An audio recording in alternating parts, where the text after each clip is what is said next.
வணக்கம் அன்பு உள்ளங்களே, எல்லாரும் எப்படி இருக்கீங்க?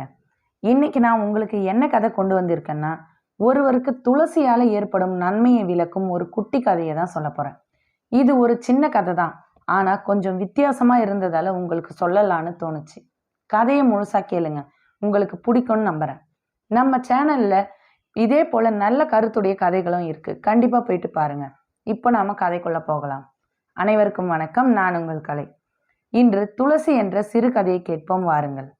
வசந்தபுரின்னு ஒரு அழகான ஊர் ஒன்று இருந்துச்சு. அந்த ஊர்ல ஒரு ஏழை விவசாயி வாழ்ந்து வந்தார். அவர் தினமும் காலையில அவருக்கு சொந்தமான வயலுக்கு போயிட்டு அங்க இருக்கிற கீரை வகைகளை பறிச்சு அதை சந்தையில கொண்டு போய் விற்பாரு. அப்படி கீரைகளை விற்று வர சொற்பமான வருமானத்தை வச்சுதான் அவருடைய குடும்பத்தையே அவர் நடத்தி வந்தார்.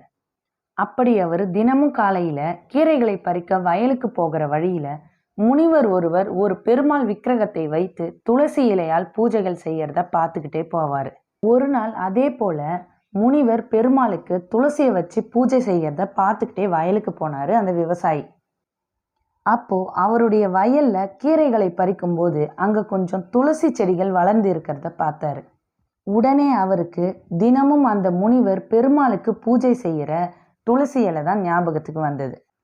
உடனே அவர் என்ன யோசிச்சார்னா, நம்மளால தான் பெருமாள் விக்கிரகத்துக்கு பூஜை செய்ய முடியல, இந்த துளசியாவது பறித்து முனிவர் செய்யும் பூஜைக்கு அர்ச்சனையாக கொடுக்கலான்னு நினைச்சாரு.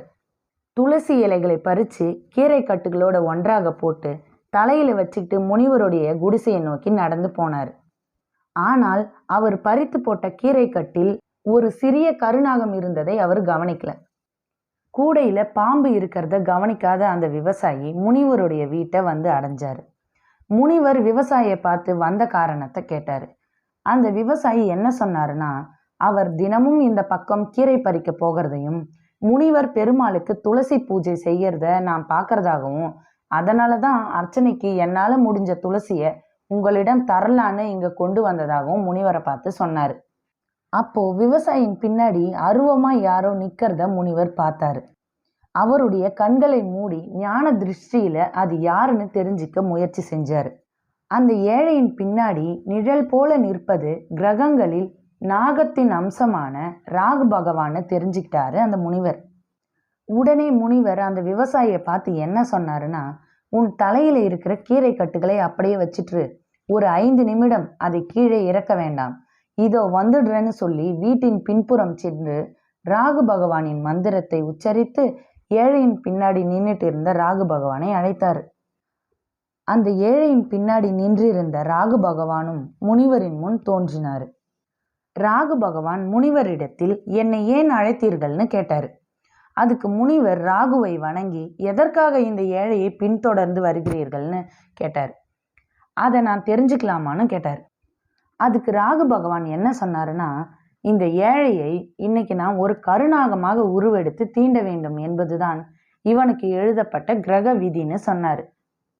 ஆனால் இவன் என்னைக்கும் இல்லாம அதிசயமா இன்னைக்கு பகவானுக்கு பிரியமான துளசியை தலையில சுமந்து வந்ததால இவனை என்னால தீண்ட முடியலன்னு சொன்னார். அவருடைய தலையில சுமந்து வந்த துளசியை உங்களிடம் கொடுத்த அடுத்த கணமே அவனை தீண்டி என்னுடைய கடமையை நான் முடிச்சுப்பேன்னு சொன்னாரு. இதை கேட்ட முனிவருக்கு அந்த ஏழை விவசாயியின் மேல பரிதாபம் ஏற்பட்டுச்சு. எவ்வளவு ஆசையா நம்முடைய பூஜைக்கு துளசியை பறிச்சுக்கிட்டு வந்திருக்காரு, அதனால நாம எப்படியாவது அவரை காப்பாற்ற முயற்சி செய்யணும்னு நினைச்சாரு. உடனே ராகு பகவானை பார்த்து அந்த விவசாயியை நீங்கள் தீண்டாம இருக்க ஏதாவது பரிகாரம் இருக்கான்னு கேட்டாரு.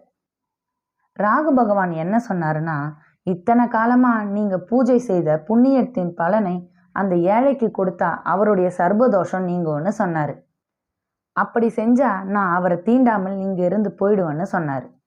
இதை கேட்ட முனிவர் ரொம்ப சந்தோஷப்பட்டு, அவ்வளவுதானே, இதோ இப்பொழுதே நான் இதுவரை பூஜை செய்த பலன்கள் முழுவதையும் அந்த விவசாயிக்கு தரேன்னு சொல்லி அவருடைய பூஜை பலன்களை கொடுத்தாரு.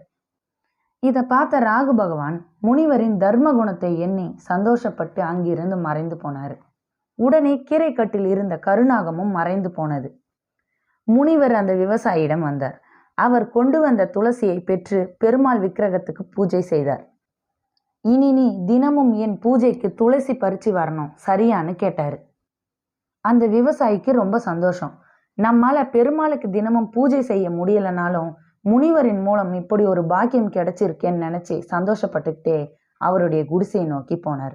இந்த கதையிலிருந்து நமக்கு என்ன சொல்ல வராங்கன்னா, ஒரே ஒரு நாள் துளசியை பூஜைக்கு கொண்டு வந்ததால அந்த ஏழை விவசாயியுடைய உயிர் காப்பாற்றப்பட்டுச்சு. இதே தினமும் பூஜை செய்தால் எவ்வளவு நன்மை உண்டாகும் என்பதை தான் இந்த கதையில சொல்றாங்க. இது போன்ற சுவாரஸ்யமான கதைகளை கேட்க நம்ம சேனலை சப்ஸ்கிரைப் பண்ணுங்க. தமிழ் இலக்கியங்களை வளர்ப்போம், தமிழை காப்போம். மீண்டும் ஒரு நல்ல கதையில் உங்களை சந்திக்கும் வரை உங்களிடமிருந்து விடை பெறுவது நான் உங்கள் தோழி கலை. நன்றி.